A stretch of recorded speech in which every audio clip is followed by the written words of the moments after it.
পারেই রয়েছে ওয়েস্ট বেঙ্গল গভর্নমেন্টের যে স্টলটা, অর্থাৎ বিশ্ব বাংলা যে স্টল, সেটা একটু পরে আমরা কেন রেখে আছে। ঠিক আছে, আমি খুব দুঃখে। আচ্ছা দাঁড়া, ও কি বলতে চাইছে ওর কথাটা শোনো। দা নলিন চন্দ্র দাস অ্যান্ড সন্স থেকে নিয়ে এসেছে মনোহারা। এই যে দেখো,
নমস্কার বন্ধুরা, আশা করছি তোমরা সকলে খুব ভালো আছো।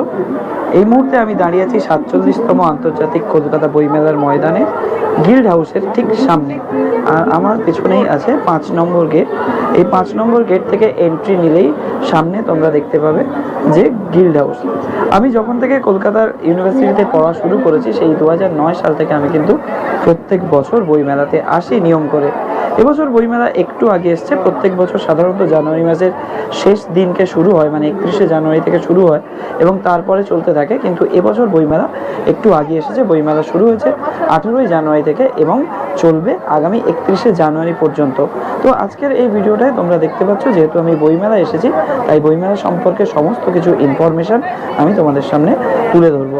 বইমেলায় তোমরা কিভাবে আসবে, বইমেলা কতদিন পর্যন্ত চলবে এবং এখানে কোন কোন পাবলিশার্স তাদের স্টল দিয়েছে এবং তারা কোথায় স্টল দিয়েছে, সব কিছুই কিন্তু আমি তোমাদের সামনে তুলে ধরবো। তো টিল দ্য এন্ড ভিডিওটা তোমরা দেখতে থাকো এবং ভিডিও যদি ভালো লেগে থাকে তাহলে অবশ্যই ভিডিওটাতে লাইক করো এবং চ্যানেলটাকে সাবস্ক্রাইব করো। প্রত্যেক বছরের মতো এবছরও আমি বইমেলায় প্রবেশ করেছিলাম 5 নম্বর গেটটা দিয়ে, কারণ এই 5 নম্বর গেটের সামনেই থাকে গিল্ড হাউস।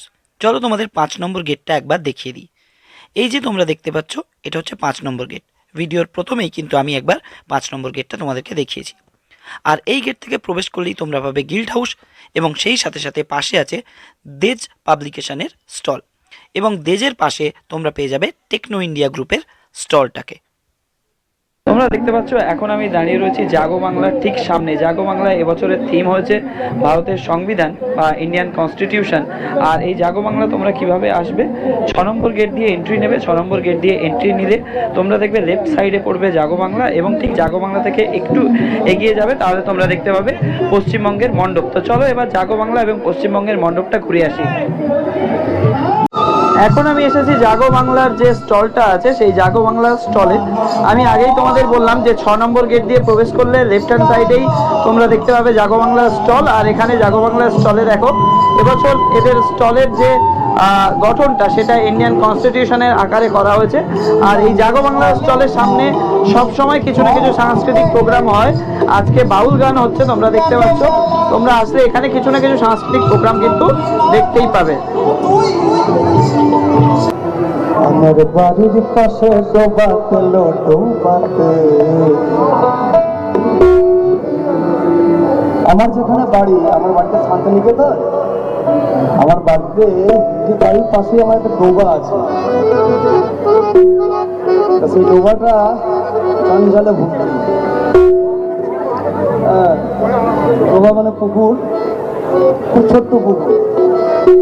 কিন্তু এখানে ডোবা কথার অর্থটা কি বুঝেছে, এটা কিন্তু ভারী মানে মোটা রসের গান, এটা বুঝে নিতে হবে। গান চলাকালীন তো ভিতরে ঢোকা যায় না, নিজেকে ঢুকে নিতে হয়।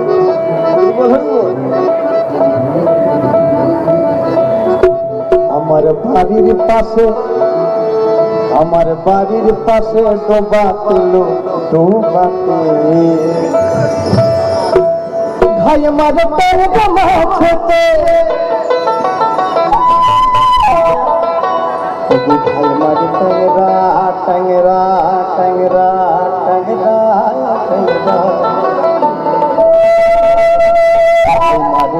জায়গা মাঝেতে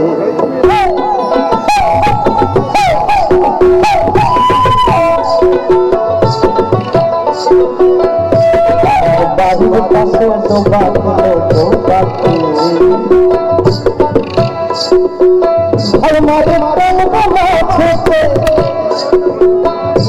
জাগো বাংলার ঠিক অপোজিট পারে একদিকে যেমন রয়েছে বিশ্ব বাংলা, বিশ্ব বাংলার যে স্টল, ঠিক তার অপোজিট পারে রয়েছে West Bengal tourism, West Bengal police এবং কলকাতা পুলিশের স্টল। এইখানে প্রত্যেক বছরই থাকে, মানে এই 6 নম্বর গেট দিয়ে এন্ট্রি করলে যেখানে জাগো বাংলা স্টলটা আছে তার আশেপাশেই এগুলো থাকে, West Bengal tourism, West Bengal police, Kolkata police. এবছর আমার মনে হচ্ছে কেন জানি না ওয়েস্ট বেঙ্গলের ট্যুরিজমের এই যে স্টলটা এটা নতুন, গত বছর হয়তো এটাকে দেখিনি। এখানে গত বছর ফায়ার ব্রিগেড ছিল, আর এবছর এখানে ওয়েস্ট বেঙ্গল পুলিশ আছে, কলকাতা পুলিশ আছে, বাট গত বছর এটা ছিল না, এই যে ওয়েস্ট বেঙ্গল ট্যুরিজম এটা ছিল না, এই জায়গায় ছিল ফায়ার ব্রিগেড। যাই হোক, তোমরা এখানে এসেও কিন্তু এই স্টলগুলো ভিজিট করতে পারো। তারপর আমি পৌঁছে গেছিলাম পশ্চিমবঙ্গ সরকারের মণ্ডপে। এখানে গিয়ে আমি দেখলাম যে শিল্পীরা এখানেও প্রস্তুতি নিচ্ছে একটা সাংস্কৃতিক অনুষ্ঠানের জন্য।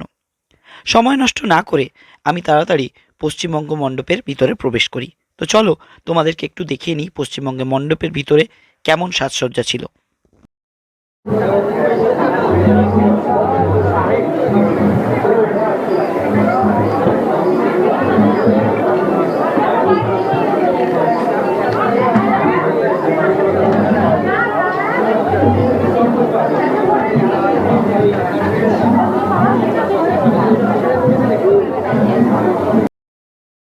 প্রত্যেকের মনে একটা প্রশ্ন থাকে যে এই বইমেলা কতদিন চলবে। তো চলো আজকে তোমাদের সেই ইনফরমেশনটাও দিয়ে দিই। গত 18 তারিখে অর্থাৎ 18ই জানুয়ারি এবছরের বইমেলা শুরু হয়েছে এবং আগামী 31শে জানুয়ারি পর্যন্ত এই বইমেলাটি কিন্তু অনুষ্ঠিত হবে। দ্বিতীয় প্রশ্ন, বইমেলা কোথায় অনুষ্ঠিত হচ্ছে, কিভাবে যাব, সেই প্রশ্নের উত্তরও আমি এই ভিডিওতে তোমাদেরকে দিয়ে দেব। প্রত্যেক বছরের মতো এবছরও বইমেলা অনুষ্ঠিত হচ্ছে সল্টলেকের করুণাময়ীর কাছে অবস্থিত সেন্ট্রাল পার্কে।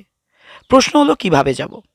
তোমরা পশ্চিমবঙ্গের যে কোনো জায়গা থেকে যদি শিয়ালদা স্টেশনে চলে আসতে পারো তাহলে শিয়ালদা থেকে করুণাময়ী যাওয়ার মেট্রো তোমরা পেয়ে যাবে, আর এটাই হলো সবথেকে সহজ উপায় বইমেলাতে যাওয়ার। তাহলেই খবর কাগজে ছবি ছাপবে, আরো দরজা খুলে যাবে, আরো 5, আরো 5, আরো 5, 5 5 করেই বাড়বে। অন্যদিকে মন দিস না, বাঁচবি তো বাঁচার মতো বাঁচ। না বাপি, না না না বাপি, আমি তাকাই না কোনো দিকে, আমি মন দিই না কোনো দিকে। মেয়েরা তো আমার পাশেই বসে, কেমন সুগন্ধ আসে, কথা বলে। না না বাপি, পড়ার কথায় দেখি না, উত্তর দিই। নোট নেই, নোট দিই, যেতে আসতে দেখতে পাই কত ছেলে মেয়ে গল্প করে।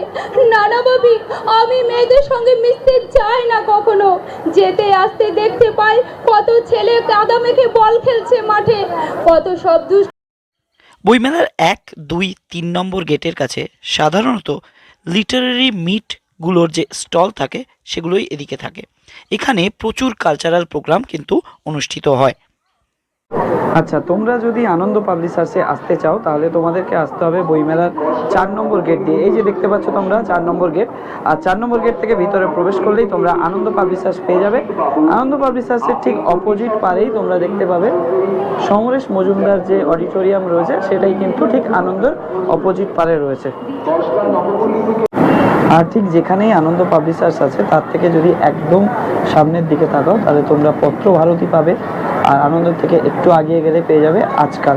তাহলে 4 নম্বর গেট দিয়ে তোমরা প্রবেশ করলে আনন্দ পাবে, আজকাল পাবে, পত্র ভারতীয় পেয়ে যাবে একদম 4 নম্বর গেটের সামনে। আচ্ছা, যদি তোমরা মিত্র এবং ঘোষে যেতে চাও তাহলে 5 নম্বর গেট থেকে তোমরা বাম সাইডের যে প্রথম গলিটা আছে সেই গলিটা নিলেই কিন্তু মিত্র এবং ঘোষ পেয়ে যাবে। ওদিকে দেখতে পাচ্ছ মিত্র এবং ঘোষ রয়েছে। আর এই 5 নম্বর গেটের সামনে এটা একটা সুন্দর পাবলিকেশন, আর এই ডেকোরেশনটা খুব সুন্দর, 365 দিন প্রকাশন। এই ডেকোরেশনটা দেখো, খুব সুন্দর একটা ভিন্টেজ ভাব এখানে কিন্তু রয়েছে। এখন আমি আছি বইমেলার অত্যন্ত গুরুত্বপূর্ণ একটা জায়গা, লিটল ম্যাগাজিন। লিটল ম্যাগাজিনের পাটে এখানে অনেক ছোট বড় রাইটাররা আছে যারা একদম শুরু করছে লেখা, তাদের বই কিন্তু প্রকাশিত হয়। প্রচুর রাইটার আছে যারা এখানে বই প্রকাশ করে তাদের। তোমরা দেখতে পাচ্ছ অনেকটা জায়গা জুড়ে রয়েছে লিটল ম্যাগাজিন। লিটল ম্যাগাজিন কিন্তু বইমেলার অত্যন্ত গুরুত্বপূর্ণ একটা অংশ। লিটল ম্যাগাজিন ছাড়া বইমেলা কিন্তু একেবারেই অচল।